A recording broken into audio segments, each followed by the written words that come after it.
Pablo Rodríguez. Es usted director ejecutivo de Telefónica Innovación Alfa, que también explicaremos luego un poco lo que es, pero ha escrito un libro que lo tiene en la mano, Inteligencia Artificial, cómo influirá en la vida de las personas. Y bueno, vamos a empezar por el futuro. Dígame, ¿qué es la singularidad? ¿Es la inteligencia artificial sumum? Bueno, muchas gracias por tenerme, encantado de compartir con vosotros este momento y de compartir un poco este viaje a través de algo tan apasionante como es el mundo de la inteligencia artificial, que está aquí hoy para quedarse, pero empecemos por el futuro.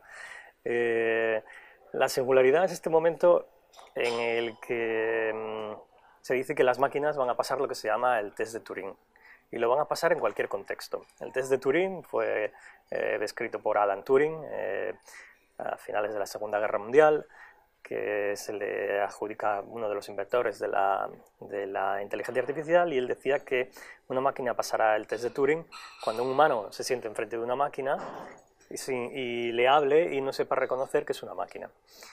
Esto hoy ya está pasando en ciertos aspectos. Por ejemplo, lo estamos viendo con los asistentes personales que llaman por teléfono para hacer una reserva de un restaurante, o que llaman por teléfono para una reserva de una cita en el peluquero, y que la persona que recibe la llamada no se da cuenta de que está hablando con un robot. De hecho, se enfadan porque a veces dicen: tendría que avisarme que estoy hablando con un robot.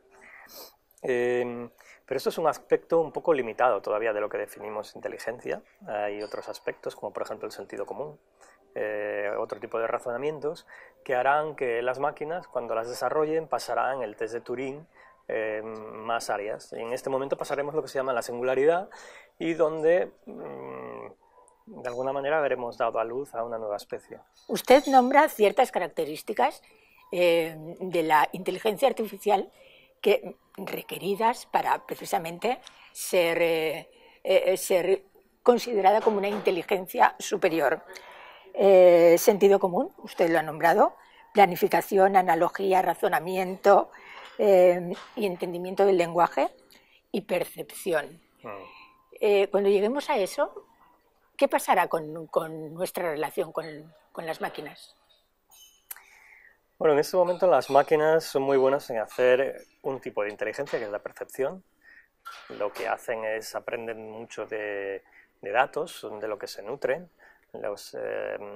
y a través de los algoritmos son como una receta que sigue un cocinero, son capaces de extraer patrones de todo tipo. Pero esto, como decía antes, es solamente un subconjunto de una inteligencia más grande. Lo que veremos en los próximos años será que las máquinas empiezan a desarrollar un cierto nivel de empatía. Y lo desarrollarán porque cada vez entendemos mejor cómo funciona el cerebro. Y en esta conversación empezaremos con un tono más distendido, entraremos en otros temas un poco más profundos, volveremos a otro, y esto es lo que nos pasa en una discusión normal, donde hablamos de cosas más tristes, más alegres, más banales, más profundas, y este viaje es lo que nos permite tener en una conversación cierta empatía.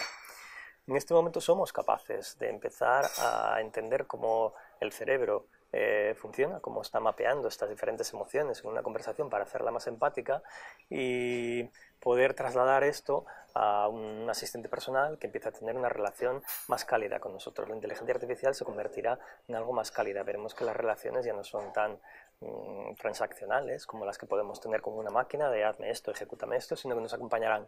Empezarán a convertirse un poco en nuestro coach, en este alma que nos sigue y que nos aconseja, que a veces sabrá de nosotros más de lo que sabemos de nosotros mismos, y que se anticipará de manera que nos sorprenda. Entonces las relaciones empezarán a tener otra calidez, otro color. ¿Inteligencia artificial y neurociencia? ¿Unidas? Una parte.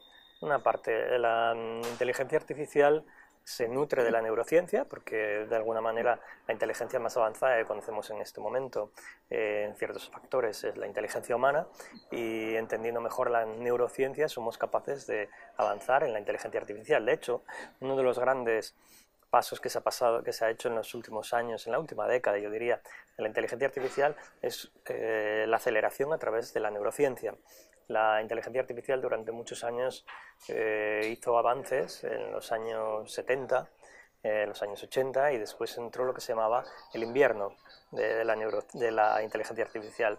Es solamente en los últimos años, a través de la combinación con la neurociencia, con la aceleración de la capacidad de computación de las máquinas, que doblan su capacidad de computación cada año y medio, y con la cantidad enorme que existen de datos, que estamos viendo esta aceleración en la inteligencia de los ordenadores y lo que se llama el aprendizaje profundo. El aprendizaje profundo que permite a las máquinas encontrar patrones mucho más profundos que son más difíciles de ver y de escuchar, y donde las máquinas son capaces de ver lo que el ojo humano no es capaz de ver y escuchar lo que el oído humano no es capaz de oír, y encontrar patrones de tumores, de cánceres en una radiografía donde un especialista radiólogo le costaría mucho. Y lo bueno es que este camino solo acaba de empezar, porque todas las tendencias que hace que la inteligencia artificial funcione mejor se están acelerando. Volvemos del futuro, vamos al presente, vámonos a principios del siglo XXI, que es donde estamos, porque realmente la gente piensa en inteligencia artificial y futuro, pero está más presente en nuestras vidas de lo que creemos, ¿no? Es verdad, muchas veces pensamos que detrás de este asistente de inteligencia artificial que nos habla cuando hablamos con un chatbot en casa o en el teléfono móvil, que hay un robot vestido como un humanoide que está hablándonos por teléfono, y no, hay un algoritmo, un programa, probablemente en el cloud, en un data center que está en Groenlandia, o que está en un sitio muy frío, porque gastan mucha energía y hay que enfriarlos para que puedan seguir pensando bien, o que está en nuestro teléfono móvil y que nos está ayudando en el día a día, desde que nos levantamos por la noche hasta que nos acostamos, desde que nos levantamos por la mañana hasta que nos acostamos por la noche,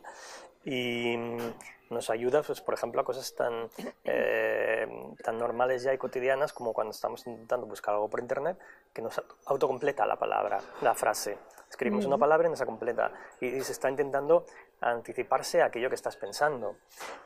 O cuando quieres en el coche, enciendes el GPS y quieres ir de un sitio a otro, te calcula la ruta más óptima y tiene en consideración el tráfico, o puede darte la ruta más escénica en lugar de tener que preguntar a un amigo o parar a un taxista. O las cámaras por la calle que detectan patrones de tráfico, y que de manera visual esta inteligencia artificial entiende que hay una congestión que es abnormal y notifica a tráfico para que tomen medidas y mejoren la congestión. Y como esto tenemos un montón de casos en el día a día, en cómo los tweets se ordenan para que sean los más interesantes. Todo esto son algoritmos de inteligencia artificial que están aquí con nosotros. Hay personas que les aterroriza esto. Bueno, la inteligencia artificial está tocando toda nuestra vida. Yo digo que este libro me hubiese gustado leerlo cuando tenía 17, 18 años, para que me abriese un poco los ojos de lo que está pasando y lo que va a venir, y que me ayudase a entender cómo estas herramientas que hoy se están democratizando, que hasta ahora pertenecían solamente a unos pocos, está ayudando a hacer cosas que antes parecían imposibles y a resolver grandes retos de la humanidad, desde resolver problemas complejos de diversidad, de catástrofes naturales y de grandes retos que tenemos en el día a día. Y todo lo que significa cambio, todo lo que hay una gran oportunidad, también nos asusta por la otra parte. Yo creo que esto es normal, y lo que hay que hacer es hablar más de ello, intentar traerlo al día a día.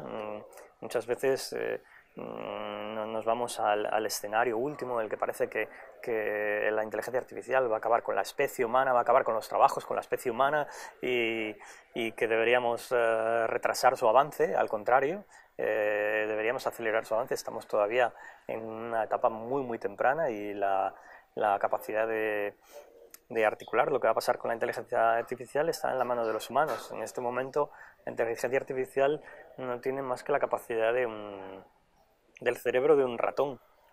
Estamos a 1000, 10.000, 100.000 veces de tener la capacidad del cerebro de un humano, más allá de la capacidad de la humanidad como colectivo.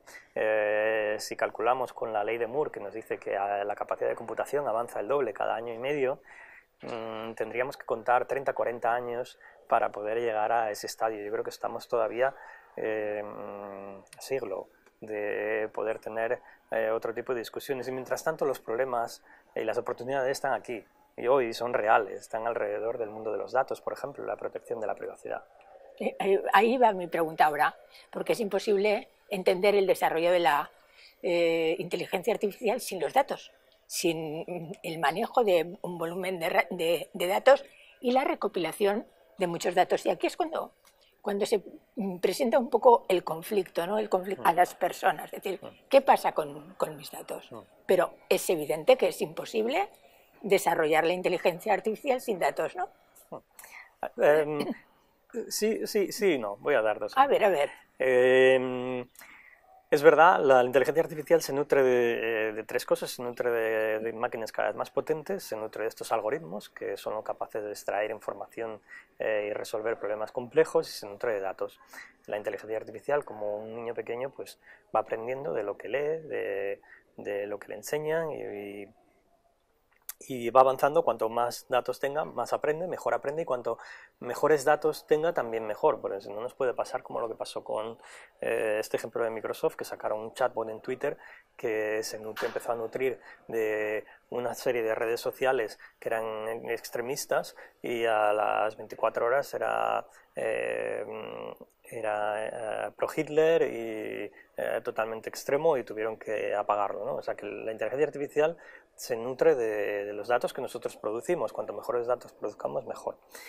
En este sentido, yo creo que ha empezado a haber una serie de discusiones bastante interesantes alrededor de quién controla los datos, qué pasa con esta información. El 25% de la gente no le gusta lo que está pasando con sus datos, y el otro 25%, si lo supiese, dirían que cuanto más saben, menos les gusta. Con lo que casi la mitad de la población están descontentos con lo que está pasando con sus datos. Y aquí yo creo que se está abriendo un debate social importante, y los reguladores están empezando a actuar. Primero con las leyes de protección de datos dentro de cada país, y lo segundo, a nivel europeo hemos visto la regulación del GDPR, que se ha hecho muy tangible en nuestro día a día, porque nos han llegado una cantidad de correos donde nos decían: empresas, tenemos sus datos, nos permite seguir utilizando sus datos, y nos gustaría seguir utilizándolo para esto, en lugar de leer un pliego de términos y condiciones de 17 páginas que no sabes cuándo va a acabar, para apretar a aceptar y para utilizar la aplicación, y no sabes muy bien lo que has aceptado, ¿no? Entonces yo creo que este debate está ahí para quedarse. Yo creo que los reguladores están actuando, y se necesitará más transparencia, y se necesitará más control, y devolver el control, parte del control, a los usuarios. Esto es lo primero, pero digo que los datos son necesarios, son fuente esencial de la inteligencia artificial, aunque cada vez estamos viendo ejemplos de que la inteligencia artificial también es capaz de aprender por sí misma. De la misma manera que un niño no necesita a veces un libro, aprenderlo de un libro, sino que él mismo empieza a experimentar consigo mismo. Y hemos visto, por ejemplo, con el ejemplo del AlphaGo. AlphaGo es este juego chino, el Go, que tiene una complejidad muy grande, mucho más que la del ajedrez. IBM ganó a Kasparov jugando al ajedrez, y ahora este programa de AlphaGo ha ganado al campeón del mundo chino, aprendiendo todas las jugadas que se habían hecho en los últimos siglos, metiéndolas dentro del ordenador y jugando contra el campeón del mundo, y lo ganó 4-0. Lo interesante es lo siguiente: la siguiente versión que se hizo de inteligencia artificial de este programa no usó ningún dato, sino que se pasó varios días jugando contra sí mismo. Y jugaba partidas de manera muy rápida contra sí mismo, y aprendía, y le decía dónde se había equivocado, dónde lo había hecho bien. Y jugó tantísimas partidas tan rápido contra sí mismo durante tanto tiempo, que a los pocos días ganó a la versión del programa que había ganado al campeón del mundo 4-0, le ganó 100-0. Y le ganó sin datos, sin tener ningún tipo de información. Entonces, esto lo que nos va a llevar es otro tipo de discusiones, donde el debate hoy está en los datos. Quizás. Sí, exactamente. Hoy el debate está en el tema de los datos, pero se volverá a qué tipo de decisiones pueden tomar la inteligencia artificial por nosotros. Cuando empiezan a tomar decisiones que pueden ser de vida o muerte. Cuando pueden decidir si nos van a operar o no. ¿De qué manera? Si vamos en un coche, si deciden proteger al pasajero o al ciclista que está enfrente del coche en una situación de riesgo. En Estados Unidos hay un gran debate ahora con un programa de inteligencia artificial que se llama Compass, que basado en gran cantidad de datos decide cuánto tiempo condenar a un reo, y lo hace basado en el perfil del reo, de sus familiares, en qué barrio vive, en sus antecedentes, en si tiene trabajo o no, qué edad tiene, y con todo esto crea un perfil y decide a cuánto debería ser sentenciado. El gran reto es para un juez que él en este momento, si concuerda con el algoritmo, bien, pero si no, tiene que decidir en quién confía. Si confía más en su decisión o si confía más en la decisión del algoritmo, de la inteligencia artificial. Y para esto podemos tener todo tipo de sesgos, ya bien inyectados por el programador, inyectado por los datos. A lo mejor este programa se ha nutrido solamente de datos de ciertas personas y no de otras. De hecho, este programa de Compass tiene un sesgo mucho más a juzgar a gente de color a muchos más años de los que le juzgaría a un blanco. Y el nivel de discusión se está moviendo a un nivel de valores, de ética, de qué es justo. O sea que la inteligencia artificial, de alguna manera, estos algoritmos también heredan nuestros prejuicios, ¿no? Claro, yo digo que este debate es un debate de los humanos, no de los tecnólogos. Quitarnos prejuicios, aumentar diversidad, que haya representación de las minorías, es algo que nosotros tenemos que decidir, y no lo van a decidir las máquinas por nosotros. Hay varios tipos de sesgos. El primer sesgo es el sesgo del programador. Él viene con sus propios sesgos, y no es lo mismo un programador en China que programa con sus sesgos, cómo ha aprendido, qué tipo de algoritmos utiliza, que un programador en Europa. El segundo tipo de sesgos viene de los datos que nutren esto a inteligencia artificial. Si solamente enfocas la cámara a los datos de una cierta comunidad y te nutres de ellos, vas a ignorar a todo el resto. Y el tercero son sesgos de la sociedad, que todavía no nos hemos puesto de acuerdo en ciertas cosas para disminuir la pobreza, para resolver grandes retos sociales, qué es lo que es justo, qué es lo que es injusto, y que yo creo que la inteligencia artificial está provocando estos debates que se aceleren. Hablando de estas predicciones, lo que decía un poco usted antes, de predicción de grandes catástrofes, grandes hambrunas, la inteligencia artificial puede gestionarlo. Uno de estos algoritmos, hace poco, decidió que el que sobraba en la Tierra era el hombre. Yo en el libro cuento mis historias y mi viaje alrededor de estos 10-15 años sobre la inteligencia artificial y cómo está impactando distintas industrias, desde el fútbol, a la hora de ayudar a los entrenadores a decidir a cómo contratar un jugador nuevo o entender mejor las estrategias porque está fallando algo en el campo, a un cocinero a decidir una receta que le haga creativo, qué combinación de ingredientes le pueden crear más placer, aquí en Barcelona a gestionar el turismo mejor, a través de los teléfonos móviles, de información agregada por donde se mueven, o alrededor de cómo generar catástrofes, cómo reducir el impacto de una catástrofe, como puede ser una inundación o puede ser la gripe aviar, que pasó en México trabajando con Naciones Unidas o con UNICEF para entender por dónde se movía el virus y por dónde se estaba moviendo la gente e intentar desplegar los servicios sanitarios que pudiesen ayudar en el momento para reducir el impacto de la gripe. Y esto son cosas muy reales, son cosas que están aquí y ahora y que están cada vez en nuestras manos. Es verdad que cada vez utilizamos los algoritmos, la inteligencia artificial para predecir el futuro, pero yo digo que hay cosas que, lo decía Alan Turing, una de las cosas que dijo es la inteligencia artificial es muy buena para predecir ciertas cosas, pero hay cosas que nunca en la vida podremos predecir. Son tan complejas, hay problemas que son incomputables y que una máquina nunca podrá conseguir resolver.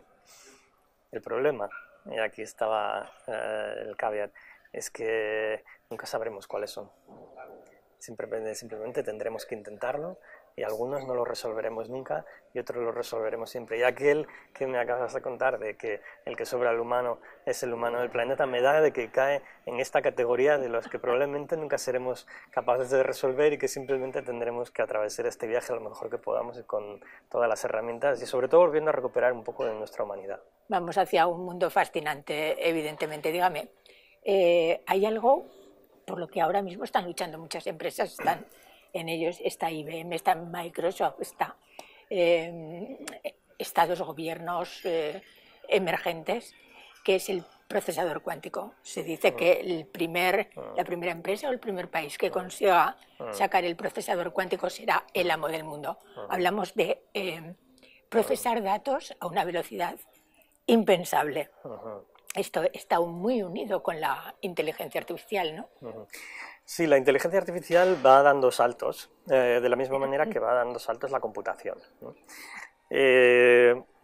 Uno de los grandes saltos que pasó en los últimos 10 años fue por el acceso a la cantidad de datos, por los algoritmos que son capaces de computar lo que llamaba antes el aprendizaje profundo, inspirado por la neurociencia, por las redes neuronales, y el tercero, y yo creo que esto es algo que no sabe mucha gente, el gran aliado de la inteligencia artificial han sido los videojuegos. ¿Y por qué los videojuegos? Los videojuegos necesitan de unos procesadores especiales que permiten hacer que los gráficos sean muy realistas, de manera que te puedas jugar en el videojuego y que estés en una batalla y que todo parezca muy realista. Esto, un procesador normal de un ordenador que llevamos todos con nosotros, no es capaz de hacerlo. Y para eso salieron consolas de videojuegos que gran parte de lo que tienen son procesadores especiales que se encargan de computar de manera muy rápida ciertas cosas que son muy complejas, pues por ejemplo grandes cambios en la visión del ojo para poder proyectar un espacio de un campo de batalla de una manera muy realista en tiempo real. Esto se llama el GPUs. GPUs son unos procesadores especiales que son procesadores de gráficos. Hace unos 10 años la comunidad científica se dio cuenta de que si eran capaces de procesar videojuegos tan rápido, ¿por qué no iban a ser capaces de procesar algoritmos de inteligencia artificial de manera tan rápida? Y vimos grandísimos avances en la inteligencia artificial, como por ejemplo la capacidad de entender palabras humanas. Nosotros cuando hablamos normalmente hay un parámetro que se llama el word error rate, el error de detección de palabra. Y para los humanos suele estar en el 5%. O sea, quiere decir, de cada 5 palabras de las que hablamos, el humano no escucha bien. De cada 100 palabras, 5 no las escucha bien, perdón. Y las interpretamos. Pues bueno, el cerebro nos ayuda a entender más o menos, creo que dijo esto. Los ordenadores, antes de esta revolución de las GPUs, tenían un error de alrededor del 12%, o sea, de cada 100 palabras se equivocaban en 10. Hoy están en el 4, en el 3%. Quiere decir que hoy un ordenador escucha mejor un humano que un humano escucha a un humano. Y seguro, eso seguro. Y esto es por la revolución que ha habido en la computación. La siguiente que viene es la computación cuántica. La computación cuántica que permite hacer un número de computaciones en paralelo enormes y que pondrá en jaque a la seguridad y que acelerará la capacidad de la inteligencia artificial de poder procesar de la misma manera que un niño procesa mucha información, procesará muchísima información en paralelo y hará que aquel juego que contaba antes, que ganó al campeón del Go 100 veces a 0, en lugar de tener que hacer esto y estar jugando contra sí mismo varios días, lo hagan minutos o en segundos. Estamos hablando de las cosas buenas de la inteligencia artificial. ¿Cuáles son los retos que se plantean los investigadores como usted? Porque también lo sabrá. Sí, y esto son algo que tenemos muy presente. Yo creo que, bueno, primero, seguir avanzando en la inteligencia artificial para que se siga desarrollando y que no volvamos a entrar en otro invierno de inteligencia artificial como tuvimos en su momento. Y para esto yo creo que se requiere que la nueva generación de estudiantes que entiendan que tienen un gran potencial, que se pueda aplicar en la bioingeniería, en la biomedicina, en la abogacía y en todas las profesiones, que es algo muy transversal y que necesitamos de talento que se ocupe de ello y que se apasione para seguir desarrollándolo. Esto es lo primero. El segundo es el tema del control de los datos, del que hablé antes, y de la ética, de cómo desarrollamos algoritmos de inteligencia artificial que cada vez sean más transparentes, que se puedan interpretar, que nos den confianza y que tengan ciertos valores y que entendamos que podamos recuperar un poco el control de lo que está pasando y que no sea una caja negra. Este es el segundo. Y el tercer reto que yo creo que está en la mente de todos es el futuro del trabajo. Obviamente cada vez las máquinas son capaces de hacer tareas que antes eran humanas pero que ahora se han mecanizado, y esto pasa con la tecnología, pasa de manera periódica una y otra vez. Pasó con la revolución industrial, con la tecnología, pasó con la revolución digital que estamos viviendo ahora y pasará con la revolución de la inteligencia artificial. ¿Cuál es el problema? El problema es que estos cambios que antes pasaban en 2 o 3 generaciones, yo soy de Asturias, viví la generación que le tocó pasar la transición de la minería y de la siderurgia, y se hizo en 20-25 años, se transformó, se reconvirtió a profesionales, se hizo un nuevo contrato social, se buscaron alternativas, pero había un suficiente tiempo. En este momento estos cambios pasan en una década o menos. Cada vez que instalamos una app en nuestro teléfono estamos transformando una industria. Y la inteligencia artificial cada vez va a ser capaz de acelerar que ciertos trabajos que son mecánicos que los pueda hacer una máquina, y que el humano en esto se enfoque en aquello que es mejor, que es en aquello que tiene que ver con la relación humana. Entonces, varias cosas. Aquí yo creo que la inteligencia artificial estamos viendo cómo puede ayudar cada vez más a hacer a las personas esta transición, a formarlas, a ayudarles a aprender, que es algo muy, muy útil. Hay cursos ahora que te aseguran, a través de la inteligencia artificial, te crean un curso personalizado y te aseguran un trabajo en los próximos 3 meses, y si no, te devuelven el dinero. Y después, en estas transiciones aparecerán nuevos trabajos. El 40% de los trabajos en el 2030 no existen hoy. Cuando yo era joven me preguntaban, como mucha gente de mi edad, me decían que qué te gustaría ser, y dirías pues médico, periodista, maestro, ingeniero. Y ahora no se te ocurre que puedes ser un app developer, que puedes ser un community manager, y estos trabajos no existían. Pues de la misma manera, ahora el 40% de los trabajos en el 2030 que no existen hoy están relacionados con temas que tienen que ver con la empatía, con la psicología, con la filosofía, con la presencia humana, con la resolución de conflictos y con el liderazgo.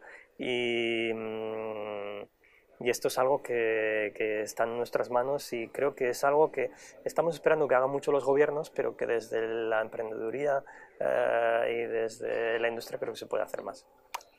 Telefónica Innovation Alpha. ¿Qué hacen ustedes ahí? Para mí es un sueño. Es un sueño llevado a la realidad, Telefónica Innovation Alpha. Alpha es una compañía que está creada por Telefónica para inventar el futuro a 10 años, pero enfocándose en grandes retos sociales, en problemas que puedan afectar a más de 100 millones de personas, que tengan un gran impacto social, que les transforme la vida, y hacerlo a través de este tipo de tecnologías que están viniendo, como la inteligencia artificial, la robótica, el quantum computing, y ponerlo juntos y darle la longevidad para que puedan para que la gente que trabaja en ellos, en estos proyectos, se pueda apasionar tomando un riesgo que en otros momentos parecería imposible, pero que hoy puede hacer realidad que resolvemos grandes de estos retos. O sea que en España también investigamos, que parece que no. Sí, en España se investiga mucho y muy bien. De hecho, somos la 7ª potencia mundial en inteligencia artificial. Nuestra asignatura pendiente es... ¿7ª potencia mundial? Sí, en publicaciones en inteligencia artificial, nuestra asignatura pendiente es convertir este valor que creamos mucho en impacto. Y para esto creo que hemos empezado un viaje en los últimos 15 años de más emprendeduría, pero estamos ahí. Pablo Rodríguez, felicidades por el libro y un placer. Muchísimas gracias. Gracias a vosotros. Gracias.